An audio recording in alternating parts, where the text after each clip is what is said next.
하나님 말씀 사사기 7장 말씀입니다. 사실 7장 전체 오늘 볼 건데요. 7장 1절서부터 4절까지 교독하시고요. 7장 21절부터 하겠습니다. 1절부터 4절 교독합니다.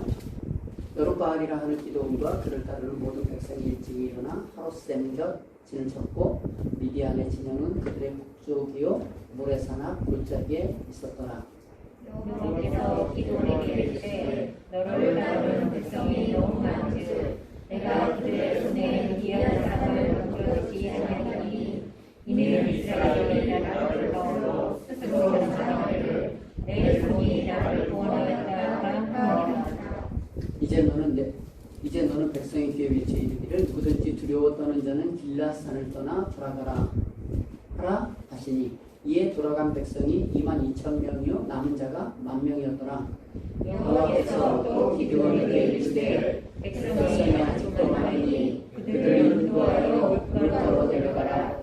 거기서 내가 너를 위하여 그들을 시험하리라.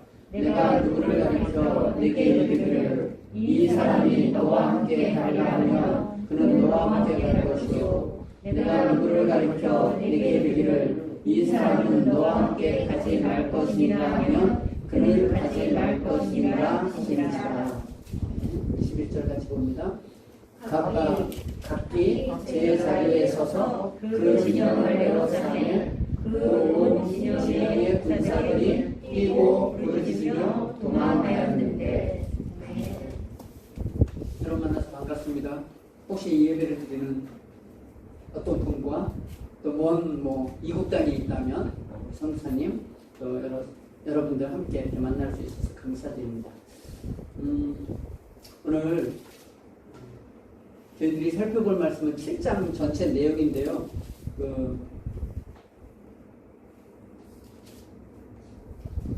일단 부탁하기는 성경을 좀 읽어야 된다. 그냥 이런 내용이겠지 이렇게 하지 않고 읽어야 된다. 모르면 난 무식하다. 그리고 상대방이 이야기하는 것 일방적으로 받을 수밖에 없고 잘못 이해할 수 있다. 이런 측면에서 어쨌든 읽어야 된다. 물론 이렇게 말씀을 또 전하는 책임을 가지고 있는 사람이 있기 때문에 좋기는 하지만 읽고 같이 이렇게 하나님의 자녀로서의 음성을 들어야 된다. 이런 내용이거든요.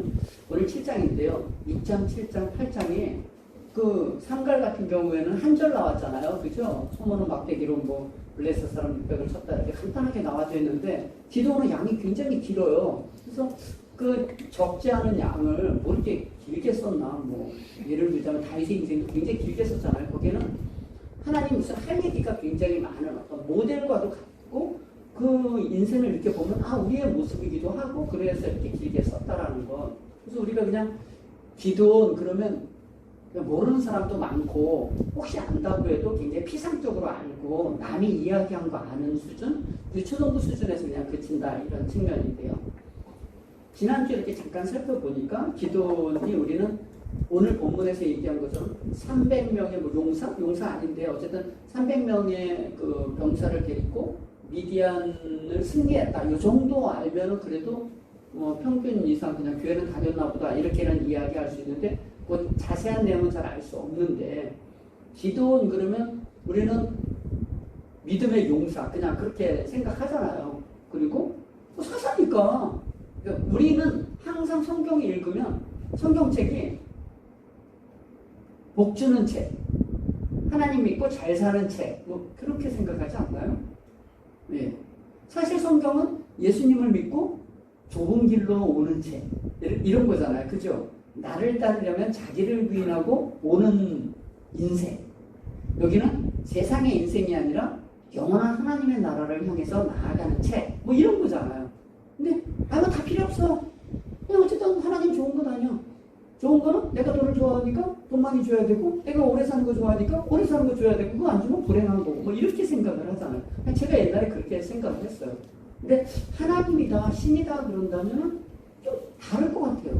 하다못해 그 태릉 선수촌에서 감독이 불러도 국가대표가 돼도 내 인생은 다 없다 이제 오직 나라만을 위해서 살아야 되겠구나. 아침 새벽부터 호루라기 들으면 아침부터 늦게 듣자마자 바퀴 돌고 뭐 몸이 부러지는 한이 있어도 오직 나라와 민족을 위해서 금메달을 향해서 이렇게 가야 되는 그런 인생, 그런 생각하지 않나요?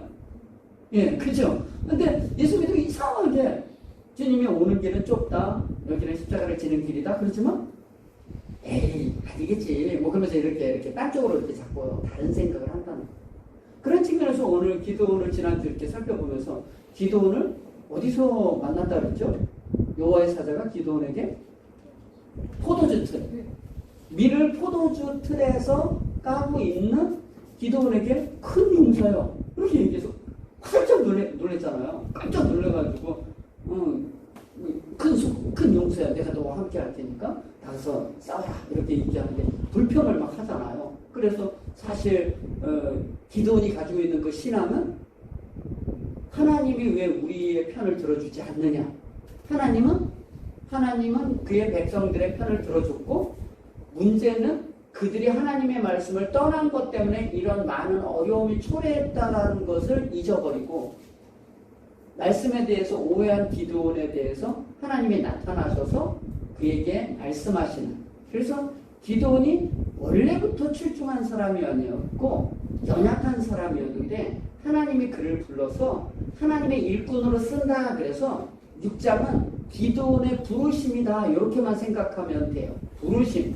그러니까 원래부터 대단한 사람이 아니었고 먹고 살기에 급급했던 이 기도원을 어떻게 보면 쪼잔하잖아요. 밀을 포도주 틀에서 까고 앉아있는, 거기서 먹고 살 걱정을 하고 있는 그에게 찾아오셔서 하나님이 말씀하시고 표적을 보여주심으로 말미암아, 표적 보여주셨잖아요. 그죠? 단속에서 예배 드릴 때 불이 나오고, 그리고 우상을 회파하라고 했더니 낮에 하지 못하고 밤에 했고, 그러니까 그 집안 족속이 바알과 아세라를 섬기는 그 집안 족속이었던 거잖아요. 그런데 또 아들을 죽이려고 했더니 아버지가 딱 나타나가지고 반대함으로 말미암아 그가 그 위기에서 벗어나게 되고, 그리고 전쟁에 나갈 때 양털 뭉치에 그 이슬이 있느냐 없느냐 이런 시험까지 한 거로 끝났잖아요. 그래서 주제로 따진다면 기도원이 대단한 사람이 아니었고 굉장히 연약한 사람을, 그가 많은 의심이 있었지만 하나님이 나타나고 간섭하심으로 말미암아 그가 하나님의 일꾼이 되었다, 이런 측면인 거죠. 그러니까 우리에게도 대비할 수 있어요. 저에게 대비한다면 원래부터 제가 뭐 잘났거나 신앙이 출중했거나 집안이 괜찮지 않았고 순 엉터리 같은 인생을 살았던 나를 하나님께서 직접 찾아오셔서 부르셨다는 것을 아는 거죠. 여기까지. 그게 지난주에 설교. 그 부르심에 대한 이야기를 하고 싶었던 거예요. 그래서 저와 여러분들의 부르심이 어떠냐? 예, 뭐 교회로 올 때, 아니 그냥 단순하게 우리 교회만 한다 할지라도 제가 한번 해보겠습니다 이렇게 해서 원래부터 큰 예수사랑교회를 세우고자 하는 원래부터 담대한 뜻을 가지고 이 교회를 통해서는 하나님의 역사를 난 이루어 보겠다, 그런 사람은 우리는 없다는 거죠. 어찌어찌한 어떤 정황 속에서 어쩔 수 없는 곳에 이렇게 끌려와서 이렇게 보니까 내가 여기에 와 있다. 저 개인적으로는 그래요.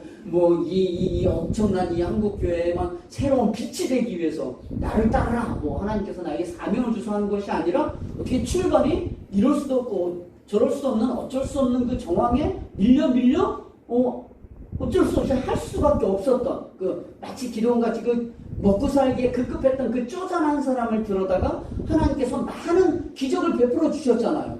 그죠? 저희가 전도하지 않은데도 오기도 하고, 그죠? 우리가 원래 처음에 교회 나왔을 때 교회 월세는 어떻게 됩니까? 교회 비전은 뭡니까? 이런 생각하지 않고 그냥 어떻게 왔는데 이렇게 여기까지 이렇게 왔잖아요. 고백하십니까? 네, 그런 거예요. 그럼 부르심이라는 지난번 주제를 끝낸다면 오늘 7장 전체는 우리가 너무나 잘 아는 내용이에요. 그냥 좀 안다고 생각하고 제가 설교를 할게요. 기드온이 300명이라고 하는 병사를 데리고 미디안 족속을 이겼다는 내용이에요. 그 내용은 알죠. 근데 개요를 이렇게 내용을 좀 설명할게요. 300명의 용사를 가지고요, 미디안 군이 몇 명이었느냐면, 저기 이제 다음 주에 할 8장에 가면 13만 5천 명하고 붙어가지고 이겼다는 되는 거예요. 300명의 이 병사를 데리고 13만 5천이랑 싸워서 이겼다는데 그게 말이 되나요? 그러니까 우리가 이제 안 믿는 거예요. 그냥 성경 얘기지. 이렇게 되는 거예요. 그럼 뭐 옛날에 그런 일이 있었대. 이렇게 얘기하는데 이게 사실이었다라는 걸 기억해야 돼. 그러면 예수님, 그냥 와서 죽었다고 그래. 뭐 천국 가겠지. 뭐 이게 아니라, 그래서 믿음인 거예요. 내 이해로 되지 않고 말씀이 있는 그 공간을 뭐로 채워내느냐면 믿는 거예요. 믿는 거예요. 그래서 믿음이 되게 중요한 건데, 오늘 보면은, 오늘 제가 1절부터 4절까지 읽은 내용의 핵심 포인트가 뭐냐면 너무 많다. 2절에 보면 여호와께서 기드온에게 이르시되 너를 따르는 백성이 너무 많은즉 얘기하고요. 4절에 보면 여호와께서 기드온에게 이르시되 백성이 아직도 많으니 이렇게 얘기가 된 거예요. 자, 보세요. 지난주에 양털 뭉치에 그 이슬이 있느냐 없느냐를 시험했잖아요. 왜 시험을 했느냐면 미디안 족속하고 싸우는데 여기서 이제 군사들이 이제 모이기 시작한 거예요. 이제 기드온이 좀 힘이 있다라는 생각을 하게 되어서 그 므낫세 지파의 아비에셀 가문이라고 했잖아요. 그 사람들이 모였고 옆에 있던 아셀이나 스불론과 납달리 사람들이 이제 모여온 거예요. 다 모여온 숫자가 몇 명이냐면 32,000명이 모였어요. 32,000명이. 근데 32,000명이 칼 들고 용사로 나온 게 아니라 이스라엘 백성 어떤 사람이라 했어요? 아직도 철기 문화에 익숙하지 않은 목축업을 하고 농업을 짓는 그런 사람들이 있잖아요. 곡괭이나 들고 삽이나 드는 그런 사람들이었다고 그랬잖아요. 역사적 배경 보면. 그러니까 싸우자 하니까 오기는 왔는데 32,000명인데 군사들이 아닌 거예요. 그냥 왔어요. 그러니까 기드온 입장에서는 이거 어떡하지 하나님. 그래서 양털 뭉치 그 시험을 한 거예요. 이렇게 이제 뭉치가 여기에 이슬이 있으면 몇 고 이렇게 해서 했는데 다 해줬잖아요. 그리고 모았는데 32,000명인데 하나님이 나타나서 뭐라고 얘기를 하냐면 지금 뭐 이제 지도 한번 볼까요?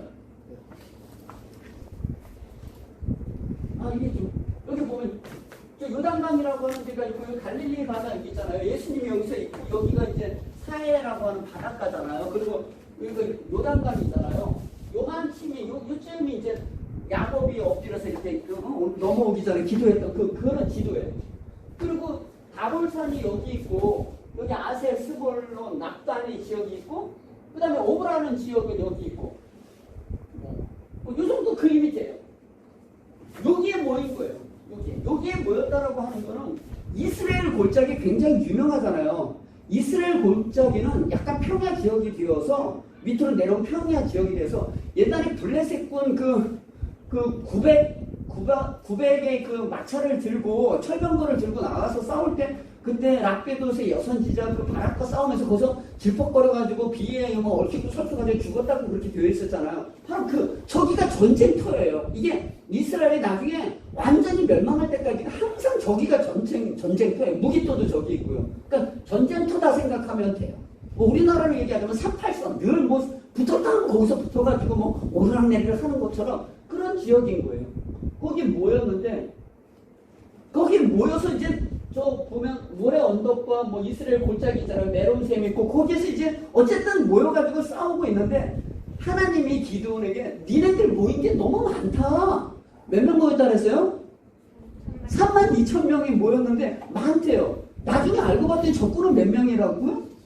13만 5천 명에 32,000명이면 많아요. 적어요. 3, 40이 뭐 4분의 1, 5분의 1 정도밖에 안 되는 거잖아요. 되게 적은데도 많다 이러는 거예요.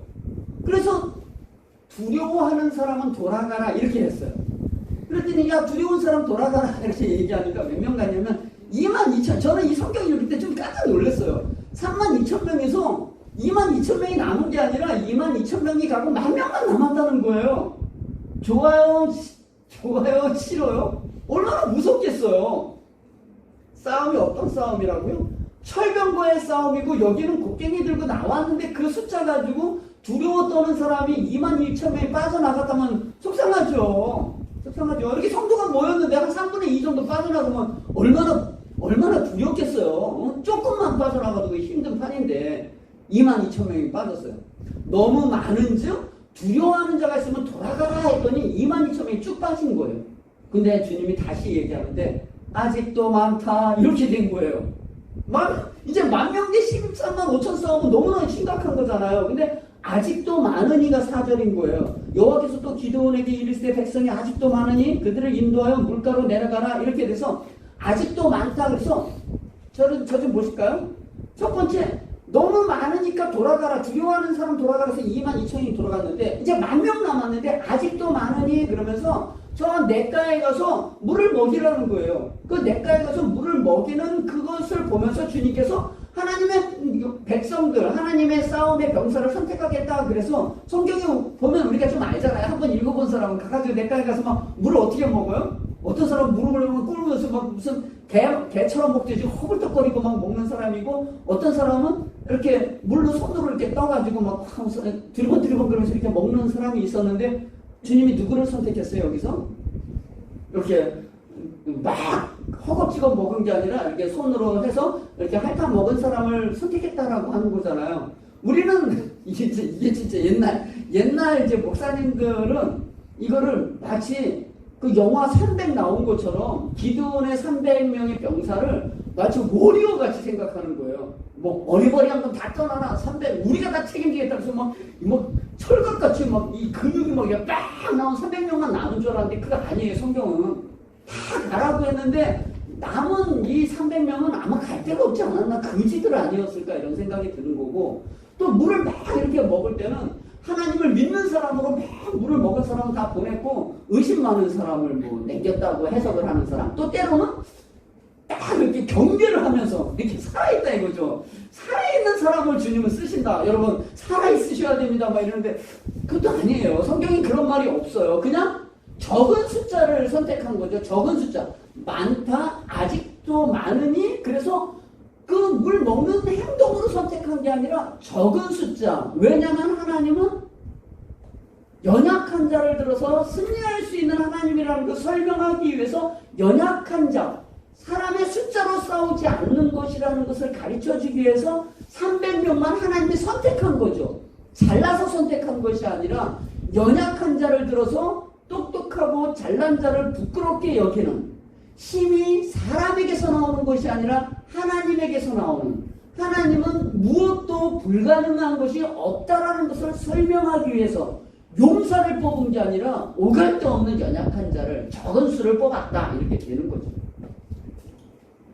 참 어떻게 보면 성경 해석하는 걸 이렇게 가만히 보면 충분히 그럴 수 있겠다. 참 굉장히 인본적일 수 있고 굉장히 신본적일 수 있다. 이런 이해를 하게 되는 거죠. 성경에는 어디도 이 사람들이 준비되었거나 대단하거나 기드온의 어떤 그 근거가 대단하지 않았다는 거예요. 마치 랍비도세 아내 여선지 드보라 그녀, 그를 선택하고 헤벨의 아내 야일을 선택해서 그 전쟁에서, 싸움에서 저 북방의 그 대적들과 싸워서 이기는 그 승리를 통해서 왜 이 여선지자를 쓰고 여자를 비하하는 게 아니라 왜 여자가? 왜 헤벨은 뭐 했는데 야엘이? 이런 일들을 통해서 하나님은 무엇도 불가능한 것이 없다라는 거죠. 그러면 랍비돗은 아무 근거도 없어요. 랍비돗하고 헤벨은 그러면은 어떤 사람이냐? 성경에 아무것도 나와 있지 않아요. 뭐 했을까요? 그 사람들. 뭐 굳이 성경에 나와 있지는 않지만 자기 할 일 바빴겠죠. 자기 할 바락과 같은 거예요. 바락과 같은 거. 힘과 용사의 힘은 좋지만 그걸 하나님 앞에 의탁할 수 있는 힘이 없는 연약한. 이 연약한 것들을 들어서 하나님은 승리하게 하시는 하나님의 위대하심을 드러내고자 하는 거죠. 오늘 그런 내용이에요. 그리고 그렇게 해서 300명 여기 보면 이들이 가진 게 이제 나중에 이제 싸우지만 그 300명이 뭘 들었느냐면 나팔을 들고요. 양각 나팔 뚝 해서 이제 전쟁에 나갈 때 이제 싸움의 소리를 지를 수 있는 나팔을 들고, 그 다음에 항아리를 들고 그 항아리 안에 횃불을 들었다. 이제 이렇게 해서 싸우게 되거든요. 아무것도 든 게 없잖아. 얼마나 촌스러워요, 그게. 물론 여리고 넘어뜨리는 침묵보다는 좀 낫긴 한데, 그래도 이게 싸움의 도구는 아니잖아요. 얼마나 의심이 가겠어요, 기드온이. 그러니까 주님께서 기드온을 이렇게 딱 불러가지고, 너가 저기 네 부라인가 그럴 거예요. 예, 부라예요. 10절에 보면 내 부하 부라와 함께 그 미디안 족속들이 장막을 치고 있는 이스라엘 골짜기에 거기 한번 미디안이 그 장막 친 곳에 가봐라. 이렇게 해서 정탐을 가요. 그 밤에 그 밤에 가서 이렇게 들어보니까 어떤 사람이 꿈 얘기를 하는 거예요. 딱 가는데 무슨 꿈 얘기를 하는데 자기가 어제 꿈을 꿨는데 아니 보리떡 하나가 막 굴러와가지고 장막을 딱 쳤는데 그 장막 때문에 자기 진영에 있는 장막이 다 이렇게 쓰러졌다는 거예요. 그런 사람들이 이런 개꿈 뭐 이렇게도 할 수 있고 여러 가지 할 수 있는데 옆에 있는 사람 그거 여호와가 요아스의 아들 기드온의 칼이다. 기드온이 우리를 넘어뜨릴 거다 이렇게 얘기하는 거예요. 그걸 기드온하고 이 브라가 몰래 가서 들었는데 그 소리를 들은 거예요. 얼마나 놀라워요. 원래 요아스가 유명했나? 그렇지 않았고 겨우 포도주 틀에서 밀이나 까고 있는 아이인데 그 사람들이 이야기하는 건 뭐 이제 해석을 하자. 원래 기도원이 유명했다. 그때부터 뭐 이미 알려졌다. 이렇게 하는 건 아닌 거고요. 뭐라 그럴까? 하나님이 그 징조를 통해서 징조를 계속 보여주잖아요. 하나님께서 어떤 징조죠? 그 예배를 드릴 때 반석에서 불이 나오고 그 다음에 성전을 회파하라고 하고 그 다음에 양털 뭉치 같은 그런 징조를 보여주고 또 오늘 그 진영에 들어갔을 때 꿈꾼 이야기를 듣게 함으로 말미암아 그게 여호와의 칼이고 기드온의 칼로 말미암아 우리가 멸망하게 되었다라는 소리를 기드온과 보라가 들은 거예요. 거기에서 힘을 얻었다는 거예요. 내가 이것을 너에게 넘겨주리니 네가 가서 듣는 말로 인하여 네가 힘을 얻을 것이다. 이렇게 돼서 그 소리를 딱 듣고 그 말씀으로 하나님의 약속의 말씀으로 그 말씀을 듣고 힘을 얻었다는 거예요. 마치 이스라엘 백성들이 옛날에 약속의 땅 정탐꾼에게 들어갔을 때 그때 뭐라 그랬어요? 라합이 우리는 너희들로 말미암아 간담이 다 녹았다 이렇게 얘기하는 거잖아요. 우리는 두려워 떨어서 갔는데 우리 거기 있는 모든 사람들은 간담이 이미 이스라엘 백성들이 애굽에서 나와서 광야로 나올 때 하나님이 저들을 인도하고 주변에 있는 모든 족속을 멸망시켰다는 소리를 이미 우리가 들었다. 그래서 간담이 녹았다는 거예요. 그 말씀을 들은 사람들은 믿음으로 승리하는 거고요. 그 말씀을 듣지 못한 사람은 선택을 하지 못하는 것처럼. 그래서 그대로 와가지고 너무나 힘을 얻은 거예요. 기드온이 그 말씀을 그 징조를 통해서 더 힘을 얻게 되었고 반복적인 그런 징조들이잖아요. 그래서 힘을 얻었고 이제 어떻게 하느냐면 300명이잖아요. 그러니까 100명 해서 이렇게 3부대로 이렇게 딱 나눠가지고 아까 뭐라고 했어요? 오른손으로 나팔을 들고 왼쪽에 항아리를 들었는데 그 항아리 안에 횃불을 들고 그 다음에 소리를 빡 물리며 여호와의 칼이요 기드온의 칼이다 이렇게 이야기하면은 그 항아리를 딱 깨면서 나팔을 크게 부르라는 거예요. 물론 뭐 한 300명이 쳤으니까 혼자 친 것보다 좀 크기는 했겠지만 13만 5천이 그것 때문에 질 수 있는 확률은 없잖아요. 근데 놀랍게 그렇게 했더니 자기네들끼리 다 싸우고 죽었다는 거예요. 성경에. 읽어오시라고 그랬죠? 아까 읽어봤죠? 그죠? 여기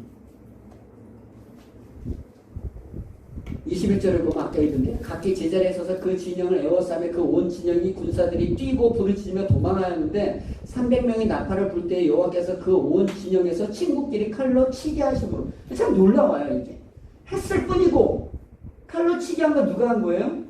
주님이 그렇게 하게 하시는 거예요. 친구끼리 칼로 치게 하심으로 적군이 도망하여 스레라의 베시다에 이르고 또 답밭에 가까운 아벨물라의 경계에 이르렀으며 이스라엘 사람들은 납달리와 아셀과 온 므낫세에서부터 부름을 받고 미디안을 추격해서 저기 요단강 저쪽 건너편으로 도망가는 모든 족속들을 다 죽였다는 거예요. 그리고 8장에 가면 자기네들끼리 죽인 인구가 12만이 죽었고 15,000명만 남았다는 거죠. 그래서 싸움은 완전히 승리가 되었고 그때 방백이었던 지도자였던 오렉과 스앱은 나중에 에브라임 족속들을 보고 와서 좀 도우라고 했더니 에브라임 족속이 옆에 있는 땅에 있으니까 와가지고 그 장군을 목을 딱 잘라가지고 목을 기드온에게 바쳤다. 이렇게 되는 사건. 결국 뭘 얘기하고 싶은 거예요? 뭘?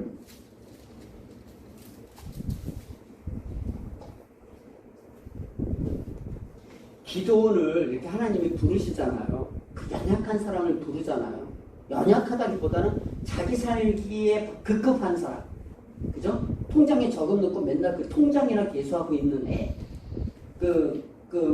타작마당에 포도주 틀에서 쌀이나 따고 앉아있는 그 친구. 그 친구를 향하여서 큰 용사여 이렇게. 내가 너와 함께 하겠다. 이렇게 이야기한 거죠. 연약한 자를 부르시는 하나님이라는 것과 이 모든 싸움의 승리, 전쟁의 승리는 사람의 숫자에 있지 않고 하나님에게 있다.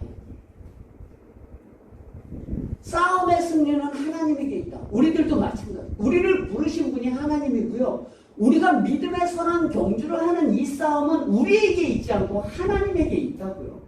계속 전쟁은 누구에게 속한 거예요? 여호와께 속한 거죠. 사람의 숫자가 승패를 좌우하지 않는 것이다. 왜요? 하나님은 그냥 우리가 생각하는 하나님이 아니죠. 하나님은 온 세상 만물을 주관하시는 능력의 하나님이죠. 여러분 믿으세요? 이거를 잊어버리면, 이걸 잊어버리면 이게 어려운 거예요. 그게 나오는 게 어려운 거고, 내가 살다가도 나 뭐지? 이렇게 붕 뜨는 거예요. 난 누구지? 자기 정체성을 잃어버려요. 정체성을 잃어버리는 걸 어떻게 하냐면, 정체성을 확인하기 위해서 우리 아버지가 좀 부자였으면 얼마나 좋을까? 아, 이 나라가 저기 스위스가 잘 살아요? 아니면 저기 어디죠? 그 눈만이 나오게 노르웨이가 뭐 복지가 잘 돼 있어요? 뭐 그런 나라면 얼마나 좋을까? 이거밖에 생각을 하지 않는 거예요. 내 노후를, 내 인생을 누가 책임지지? 그 유학 가자, 이민 가자. 코로나 없는 지역으로 가야 되겠네. 막 이렇게 되는 거예요. 그리고 어렵고 힘든 사람을 향해서 안 됐다 이렇게 얘기하는 것밖에, 늘 가지냐 안 가지냐의 싸움을 할 수밖에 없는 인생으로 변한다는 거예요. 전쟁의 싸움의 승패는 하나님의 손에 있다. 우리의 숫자에 있지 않다. 이렇게 말씀하시는 거예요. 구원이 우리의 행위에 있지 않고요. 그리스도의 죽으심에 있죠.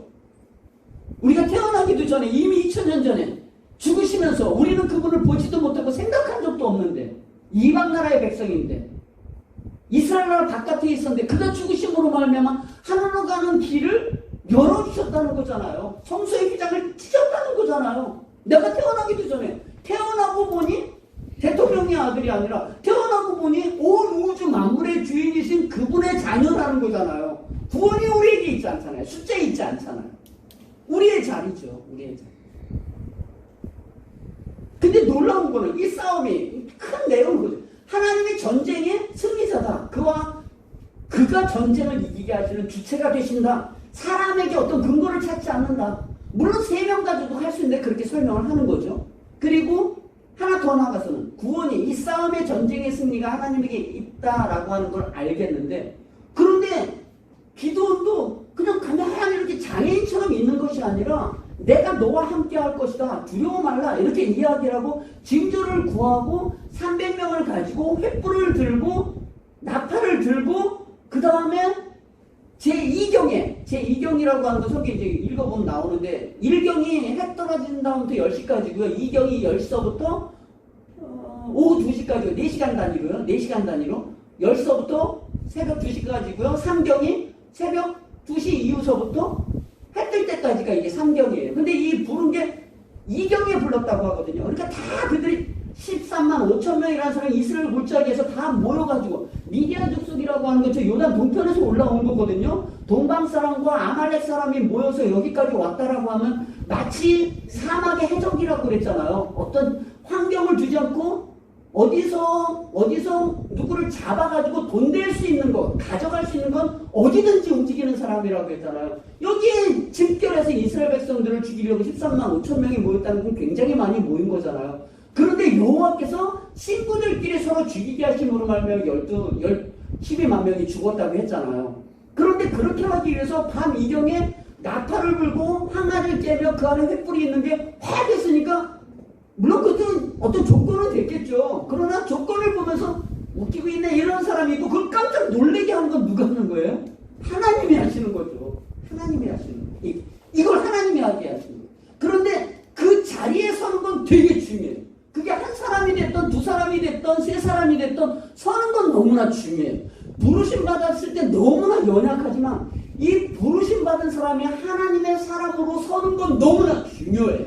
굉장히 중요해요. 그래서 하나님이 빛의 원천이기는 하시지만 너희는 세상의 빛이라, 그리고 주님께서 땅끝까지 이르러 나를 증명하라 이렇게 얘기하시잖아요. 그런 것처럼 오늘 보면은 제가 아까 21절 읽었잖아요. 그 300명이 다른 거 준비하지 않았어요. 포를 준비한 것이 아니라 횃불과 나팔과 횃불이 들은 그 항아리를 들은 거죠. 그거를 가지고 21절에 보면 각기 제자리에 서서 그 진영을 에워싸매. 300명이 에워싸면 얼마나 에워쌌겠어요. 그죠? 서라니까 선 거겠죠. 저쪽 산에 서고 이쪽 산에 서고 섰겠죠. 뭐 어디가 어딘지도 모르고 그 어리버리한 사람들이 섰겠죠. 되돌아가라 할 때 갈 데도 없는 사람들이 모였겠죠. 그런데 그 진영에 그 제자리에 서서 그 진영을 에워싸매. 신자는 뭘 해야 되냐면 하나님이 명령하시는 것을 하는 거예요. 부르심은 전적인 은혜로 부르심을 받지만 하나님이 서라면 서는 거고 하나님이 침묵하라면 침묵하라는 거고 하나님이 매복하라면 매복하라는 것처럼 그 명령에 따라서 그 제자리에 서는 거. 우리는 뭘 모르냐면 하나님이 우리를 부르셨다는 하나님도 잘 모르고요. 하나님이 우리를 부르셔서 뭘 쓰려고 하는지를 몰라요. 그 제자리에 서 있어야 되는데 서 있지 않고요. 자기가 다른 걸 입고 나타나려고요. 자기가. 하나님은 우리를 낮춰서도 쓰고 높여서도 써요. 병 들게도 해서 쓰고 병을 낫게 해서도 써요. 우리 꼭 나서야 역사하는 거예요. 좋은 학교를 가야 역사하는 거지 떨어지면 역사라고 안 하는 거예요. 그건 안타까운 인생이라고 생각하는 거예요. 그렇지 않아요. 하나님은 온 우주의 하나님이고 하나님이 그의 백성을 쓸 땐 어떤 방법도 쓴다는 거죠. 그 각자의 자리에 서는 거예요. 그게 빛이고 소금인 거예요. 하나님은 우리를 들어서 보배를 질그릇 가운데 두시기를 기뻐하신다면 질그릇 가운데 두는 거예요. 능력이 없어서가 아니죠. 또 높여서도 쓰죠. 그러니까 높인다라고 하는 걸 얘기할 때 꼭 그게 내가 생각하는 성공이라고 이렇게 생각하는 거예요. 그렇지 않아요. 물론 그 건강하게 하고 잘해서 쓰기도 하죠. 그걸 부인하는 게 아니에요. 돈을 벌지 말아라, 가난해야 된다는 얘기를 하는 게 아니라 주님이 세워놓은 자리가 있어요. 그 굉장한 정체성이에요. 굉장한 정체성.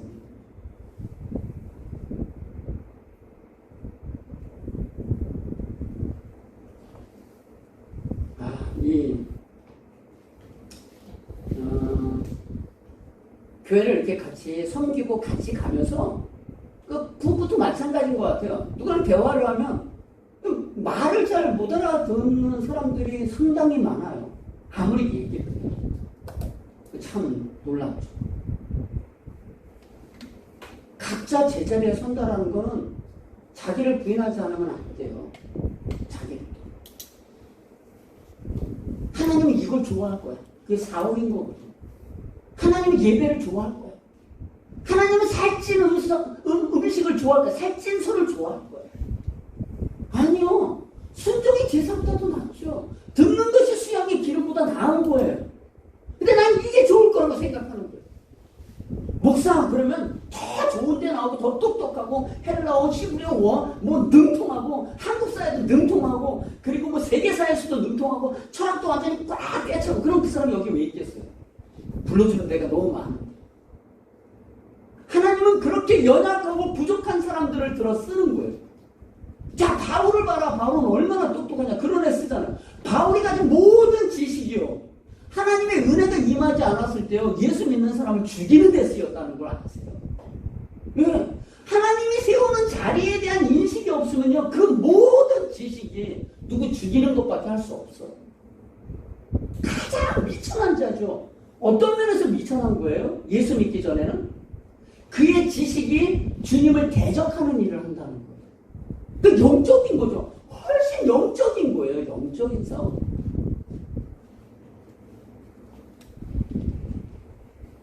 사사기 6장 6절에서 8절을 제가 찾았어요. 이 굉장히 중요한 말씀이에요. 항상 반복하지만 자, 이스라엘 백성들이 지금 또 악을 행함으로 말미암아 미디안에게 7년을 지금 종살이 하다가 그들이 너무나 힘들어서 회개함으로 말미암아 하나님께서 기도를 부르는 거잖아요. 그때 뭐라고 얘기하냐면 6장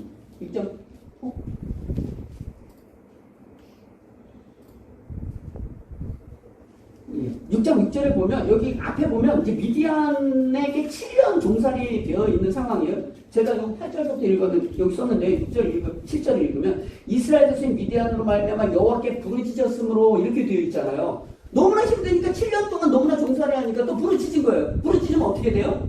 잘못하면 멸망하고 회개하면 다시 구원해 주는 거잖아요. 구원해 주는 거예요. 그래서 기드온에게 나타나서 큰 용사요 이렇게 이야기를 하잖아요. 저거 본문 다음에 나오는 거거든요. 큰 용사라고 이야기할 때 앞에 마치 그 서론처럼 이야기하는 건데요. 이 기드온은 하나님이 우리를 버렸나이다 이렇게 됐잖아요. 우리를 돌보지 않아서 우리가 지금 미디안 족속에서 종살이하고 있습니다. 이렇게 불평을 했잖아요. 큰 용사야 했더니 그게 아니라 8절 제가 읽을 때 잘 따라오세요. 여호와께서 이스라엘 자손에게 한 선지자를 보내시니 아직 보내지 않았지만 지금 기도 보낼 걸 얘기하는 거잖아요. 보내시니 그가 그들에게 이르되 여호와께서 이같이 말씀하시기를 이스라엘 하나님 내가 너희를 애굽에서 인도하여 내며 너희를 그 종되었던 집에서 나오게 하여 애굽 사람의 손과 너희를 학대하는 모든 자의 손에서 너희를 건져내고 그들을 너희 앞에서 쫓아내고 그 땅을 너희에게 주었으며 내가 또 너희에게 이르기를 나는 너희 하나님 여호와이니 너희가 거주하는 아모리 사람의 땅의 신들을 두려워하지 말라 하셨으나 너희가 내 목소리를 듣지 아니하였느니라 하셨다 하니라. 애굽에서 인도에서 아모리 족속의 땅에서 그들의 말을 따르지 말라고 했는데 따랐기 때문에 너희들이 어려움을 당한 것이다 이런 거잖아요. 우리의 모든 어려움이 어디에서 출발하느냐면 하나님이 돌보지 않은 게 아니라 하나님이 하나님의 백성과 언약을 아담 언약도 맺었지만 시내산 언약을 통해서 내 말을 잘 들으면 싸움은 약속의 땅에서 살아가는 싸움은 먹는 싸움 아니라 하나님의 말씀을 순종하는 싸움이다. 이걸 가르쳐 준 거잖아요. 율례와 규례와 법도를 따르라. 이것이 너희의 살 길이다. 이렇게 얘기해 줬잖아요. 하나님의 말씀대로 살면 돼요. 세상의 것들은 버리고 아무리 족속들이 섬기는 신들은 다 버리면 돼요. 그리고 하나님을 순종하면서 살면 돼요. 근데 들어가 보니까 재밌는 거예요. 춤추는 데도 있고 같이 이 여자 저 여자 잠자는 데도 있고 뭐 빌딩도 지는 것도 있고 막 이러니까 거기에 혹해서 주님께서 뭐라 그랬어요? 내가 얘네들을 떠나보내지 않겠다 이렇게 얘기했어요. 주님께서 일부러. 왜요? 시험하고 온전케 하기 위해서. 그렇잖아요. 우리의 인생을 주님께서 예수 그리스도로 말미암아 그 엄청난 피의 대가로 우리를 살렸어요. 그럼 하나님께서 한 10억씩 건물 하나씩 다 주면 우리 잘 살까요? 잘 살까요? 그건 인생이 아닌 거예요. 여기에서 우리는 하나님의 백성으로 살아가는 게 우리의 자랑과 기쁨이에요. 저 엄청난 빌딩 속에서도 하나님의 사람으로 살아가는 거예요. 아무리 여자가 들어오라고 해도 들어오지 않는 거예요. 세상에서 유혹하는 것에 대해서 내가 발을 담그지 않는 거예요. 너희들 왜 그래? 그럴 때 우리는 하나님께서 지키는 하나님의 백성이고 나는 우리 온천하 우주의 주인이신 하나님 애굽에서 건져서 이 땅까지 인도하신 그 하나님이 나의 모든 인생을 책임질 거야. 그리고 내가 안식일을 지키고 하나님을 예배하며 율례와 규례와 법도를 따를 거라는 거죠.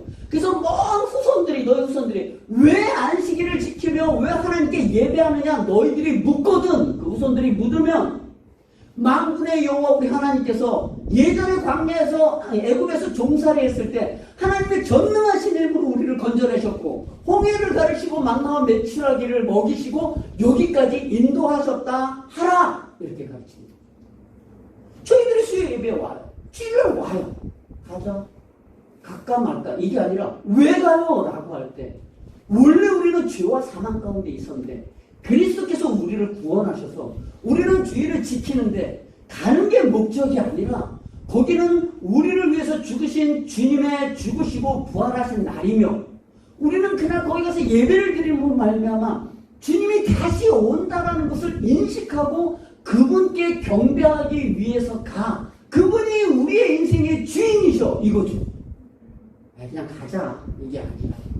이게 아니라 그냥 돈 내자. 이게 아니라 그게 5원이 됐던 10원이 됐던 1000원이 됐던 1억이 됐던 주님께서 주신 것을 주님께 돌립니다. 모든 생명이 주님에게서 나옵니다. 고백하는 거죠.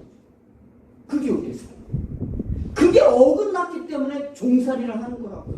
하나님이 그냥 어느 날 갑자기 화내서 한 게 아니잖아요. 너희들이 내 언약을 지키면 들어와도 나가도 너희들이 복을 받지만 들어가서 너희들이 그 언약을 지키지 않았을 때 너희들의 모든 것들은 뺏기게 되고 종이 될 거다. 그래서 오늘 우리들이 살아가는 우리의 현장을 한번 보세요.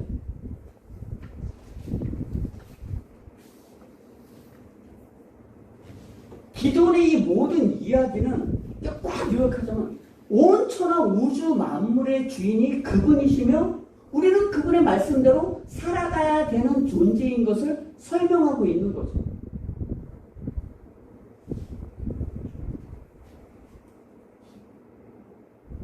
제가 쓴 거를 그냥 읽을게요.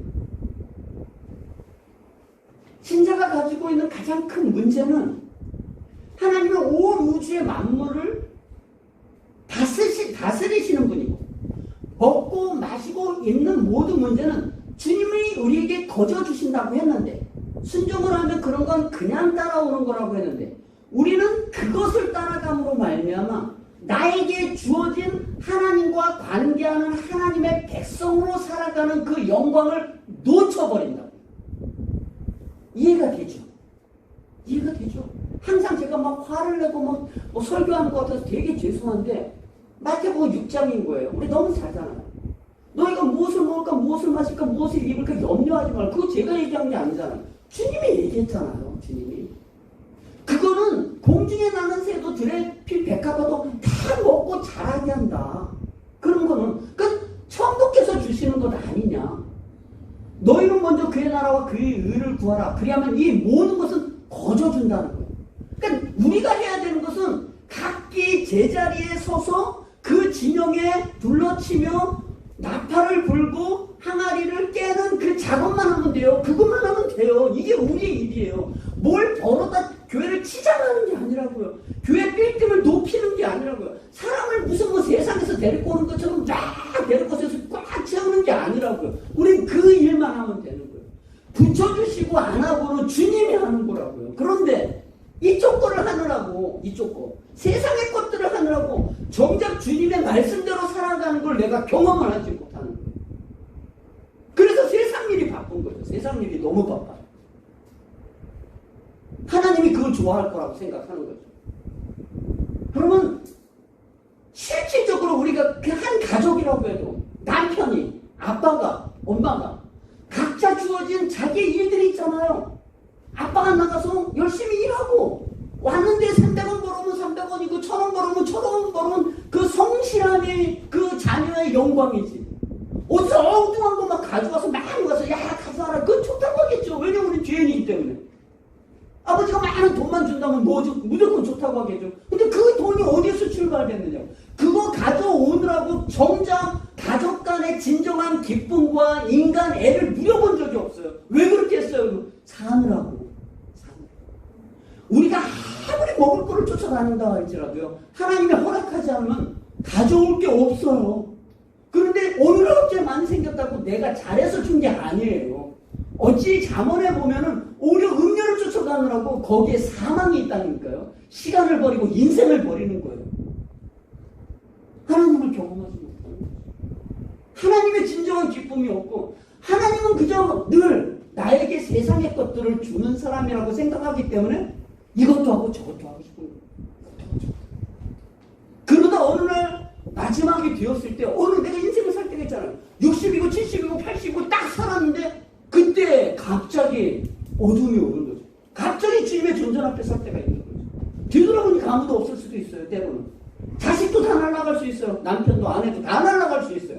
아니 반대로 온 나라가 애도하면서 국장으로 그 옛날에 박정희 대통령을 온 나라가 슬퍼하면서 눈물을 흘리고 인정해줬다 할지라도 역사에선 평가를 다르게 할 것이며 하늘나라에서 그 사람을 평가할 때는 다르게 한다는 거죠. 우리의 모든 결과물을 주님께서 하는 거죠. 그걸 땡겨와서 오늘 우리는 쓰는 거예요. 어떻게 해요? 온 우주의 주인 되신 그 하나님, 그분이 우리의 승리의 주관자가 되며 우리는 각자 자기 자리에 서서 학생이 됐던 아내가 됐던 많이 벌든 적게 벌든 그 안에서 빛으로 서 있는 거예요. 빛으로.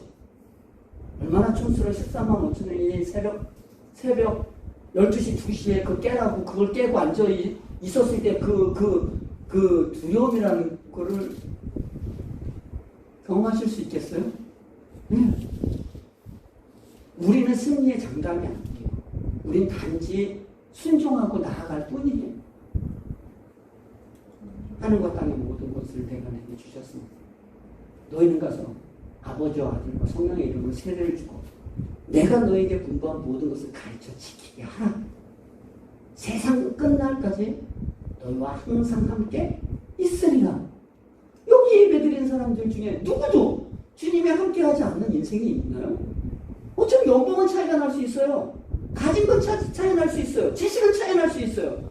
그러나 하나님의 은혜가 부족한 사람이 있을까요?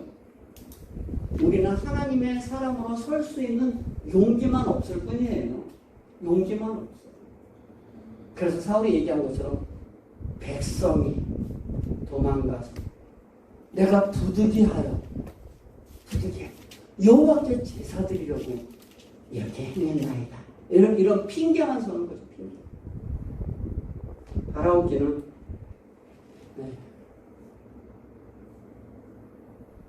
우리 인생의 승리자가 되시는 주인 되시는 주님, 온 우주 만물의 주인 되시는 그분이 우리의 인생의 주인이 되시고요.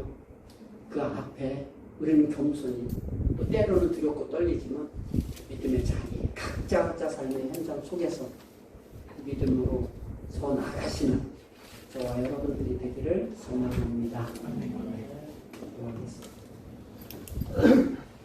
사랑하시는 하나님 아버지, 오늘 기드온의 미디안과의 이루 말할 수 없는 싸움의 승리를 돌아보게 됩니다. 사람에게 힘이 있지 않고 온 우주의 주인이신 하나님에게 힘이 있었다는 것과 그저 그들은 하나님의 명령한 대로 순종한 것밖에 없다는 것. 그런데 뒤돌아보면 그 순종은 자기를 부인하지 않으면 설 수 없는 것입니다. 그 밤에 항아리를 들고 항아리를 깨며 나팔을 불며 여호와의 칼이다, 기드온의 칼이다 소리친다는 건 참 엉뚱해 보입니다.